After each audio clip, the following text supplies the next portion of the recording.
Hey guys, welcome to our channel. ഇന്ന് നമ്മൾ ചെയ്യാൻ പോകുന്നത് ഒരു എഗ് കബാബ് ആണ്. ഇത് ആക്ച്വലി വളരെ കുറച്ച് ഇൻഗ്രീഡിയൻസ് മാത്രം മതി ഉണ്ടാക്കാൻ വേണ്ടിയിട്ട്. കണ്ടാൽ ഒരു കട്ട്ലറ്റിൻ്റെ ലുക്കൊക്കെ ആണെങ്കിലും സംഭവം കട്ട്ലറ്റ് അല്ല, എഗ് കബാബ് ആണ്. എഗ് കബാബ് അല്ലെങ്കിൽ എഗ് ചമ്മന്തി കബാബ് എന്നും പറയാം. So let's go to the video.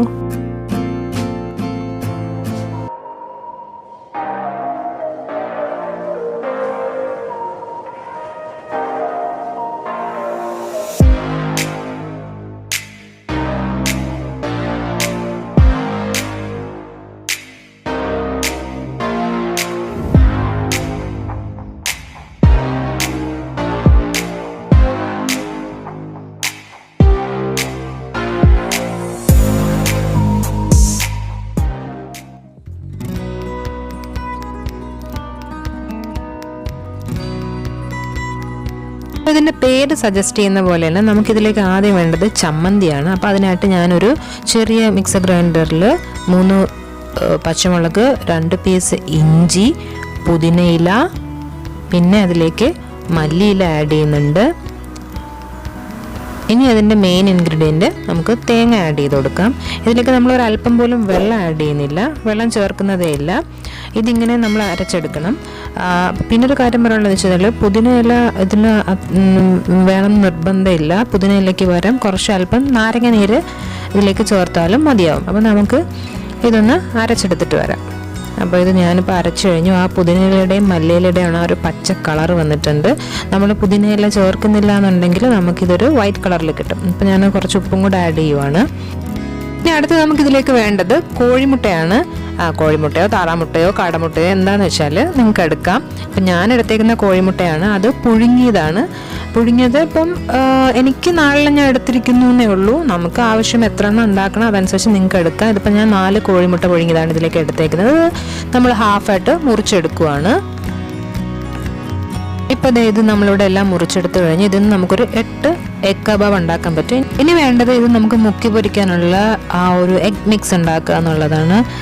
സാധാരണ എല്ലാവരും ഇതിൻ്റെ എഗ് വൈറ്റ് മാത്രമാണ് എടുക്കുന്നത്. അപ്പം ഞാനിങ്ങനെ എഗ് വൈറ്റ് മാത്രം എടുത്ത് വെക്കുമ്പോഴത്തേക്കും ആ മഞ്ഞക്കരുവിനെ മാറ്റി വെച്ച് അത് പിന്നെ കുറേ നാളിരുന്നെടുത്ത് കളയേണ്ടി വരും. അപ്പോൾ അതുകൊണ്ട് ഞാൻ ഈ എഗ് വൈറ്റും യെല്ലോയും കൂടെ തന്നെ മിക്സ് ചെയ്തെടുക്കുവാണ് നമുക്ക് ഈ സംഭവം മുക്കി പൊരിച്ചെടുക്കാൻ വേണ്ടിയിട്ട്. അതുപോലെ തന്നെ നമുക്ക് ബ്രെഡ് ക്രംസ് വേണം. അതിന് വേണ്ടിയിട്ട് ഞാൻ 2 ബ്രെഡ് എടുത്ത് ജസ്റ്റ് നൈസായിട്ടൊന്ന് പാനിലിട്ട് ചെറുതായിട്ട് ചൂടാക്കി അതിനെ പൊടിച്ചെടുത്ത് പിന്നെ ഇതിവിടെ നമ്മുടെ ചമ്മന്തി നമ്മൾ നേരത്തെ റെഡിയാക്കി ഇതിവിടെ എടുത്ത് വെച്ചിട്ടുണ്ട്. അപ്പോൾ നമുക്കിനി അടുത്ത പ്രോസസ്സിലേക്ക് കടക്കാം. ഇതിപ്പോൾ ഞാൻ ഒരു മുട്ടയുടെ പകുതി എടുത്ത് അതിൻ്റെ മേലെ നമ്മൾ ഈ ചമ്മന്തി വെച്ചിട്ട് കവർ ചെയ്യാൻ പോവാണ്. നമുക്ക് വേണമെങ്കിൽ ഈ ഒരു ഭാഗം മാത്രം കവർ ചെയ്തെടുക്കാം. നമ്മളെടുത്ത ചമ്മന്തി എമൗണ്ട് കുറഞ്ഞു പോയെങ്കിൽ നമുക്ക് ആ ഒരു മഞ്ഞക്കറിൻ്റെ ഭാഗം മാത്രം നമുക്ക് കവർ ചെയ്തെടുക്കാം. ഇതിപ്പോൾ ഞാൻ ഫുള്ള് കവർ ചെയ്തെടുക്കുകയാണ്. നമ്മൾ ഫുള്ള് ഈ ചമ്മന്തി വെച്ചിട്ട് കവർ ചെയ്തെടുക്കണം ഈ മുട്ടയുടെ ഹാഫിന്. അതുപോലെ നിങ്ങളൊരു കാര്യം ശ്രദ്ധിച്ചിട്ടുണ്ടാകും, ഞാൻ ആദ്യം പറഞ്ഞായിരുന്നു നമ്മൾ ചമ്മന്തി അരയ്ക്കുമ്പോൾ വെള്ളം ആഡ് ചെയ്യരുതെന്ന്.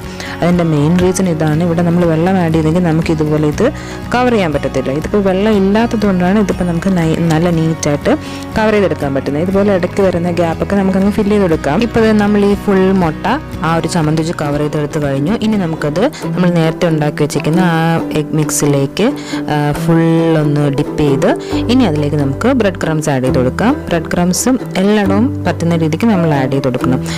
ഒരിടത്തും ഗ്യാപ്പ് വരരുത്, എങ്കിൽ അത് ഭംഗി ഉണ്ടാവില്ല. സോ എല്ലായിടത്തും ആ ഒരു ബ്രെഡ് ക്രംസ് എത്തുന്ന രീതിക്ക് നമുക്ക് ഫുള്ളൊന്ന് കവർ ചെയ്തെടുക്കാം. സോ ഇവിടെ ഒരെണ്ണം നമ്മൾ ഫുള്ള് റെഡിയാക്കി എടുത്തിട്ടുണ്ട്. ഇനി ഇതുപോലെ തന്നെ നമുക്ക് ബാക്കിയുള്ള മുട്ടേനെയും ഇതേ സെയിം പ്രൊസീജിയർ ചെയ്ത് ഫുൾ റെഡിയാക്കി എടുക്കാം.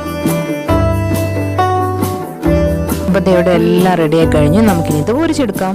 നല്ല ചൂടെണ്ണയിലേക്ക് ഇതുപോലെ പോയിട്ട് നമുക്കത് ഫ്രൈ ചെയ്തെടുക്കാം. നമുക്കത് ഡീപ്പ് ഫ്രൈ ചെയ്യാം, അല്ലെങ്കിൽ ഷാലോ ഫ്രൈ ചെയ്യാം. കുറച്ച് എണ്ണയിൽ ഷാലോ ഫ്രൈ ചെയ്തെടുക്കാം, അല്ലെങ്കിൽ ഇതുപോലെ ഡീപ്പ് ഫ്രൈ ചെയ്തെടുക്കാം. മീഡിയം ഫ്ലെയിമിലാണ് കേട്ടോ നമ്മൾ ഇത് ഫ്രൈ ചെയ്തെടുക്കുന്നത്. ഇപ്പോൾ ഇവിടെ നമ്മുടെ എഗ് ചമ്മന്തി കബാബ് റെഡി ആയിട്ടുണ്ട്.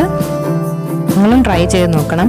ഇനി എനിക്കിത് ഇൻട്രൊഡ്യൂസ് ചെയ്തതെന്ന് എൻ്റെ ഫ്രണ്ട് പാറുവാണ്. ഞങ്ങൾ അവളുടെ വീട്ടിൽ പോയപ്പം അവൾ ആദ്യമായിട്ട് ഞങ്ങൾക്ക് ചെയ്ത് തന്ന സ്നാക്കാണിത്. അപ്പോൾ ഈ ഒരു ടൈമിൽ ഞാൻ അവളോട് താങ്ക് യു പറയുകയാണ്. Thank you Paru. പിന്നെ ഈ വീഡിയോ നിങ്ങൾക്ക് ഇഷ്ടപ്പെട്ടെങ്കിൽ ലൈക്ക് ചെയ്യുക, ഷെയർ ചെയ്യുക, കമൻറ്റ് ചെയ്യുക, സബ്സ്ക്രൈബ് ചെയ്യുക. Thank you.